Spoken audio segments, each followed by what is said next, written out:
સુરતમાં ગૌરવપથ વિસ્તારમાં ડમ્પરોનો આતંક જોવા મળ્યો છે।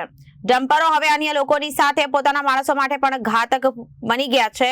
પૂર ઝડપે આવી રહેલા ડમ્પર ચાલકે સ્ટીયરિંગ પરથી કાબુ ગુમાવતા ડમ્પરનો ક્લીનર નીચે પટકાયો હતો અને ક્લીનર નીચે પટકાતા ડમ્પર તેના પર ફરી વળ્યો અને ઘટના સ્થળે તેનું કમકમાટીભર્યું મોત નીપજ્યું હતું।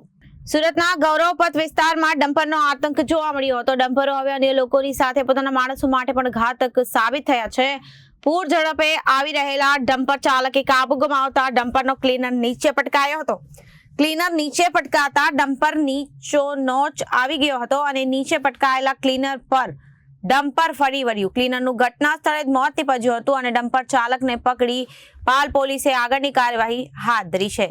हाईवा आ रही थी रोड उस पार से और सीधा डिवाइडर क्रॉस किया, डिवाइडर पे तोड़ के इधर आए और कंडक्टर यहाँ पे गिरा, उसके ऊपर चक्का चढ़ी, वो हत्या हो गया। उसका हत्या होने के बाद हाईवा यहाँ पे खड़ी हो गई।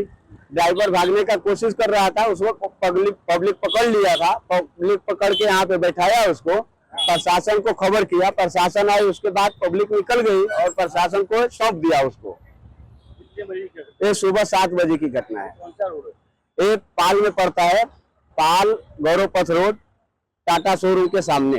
रिपोर्टर अरविंद राठौड़, जनादेश न्यूज, सूरत।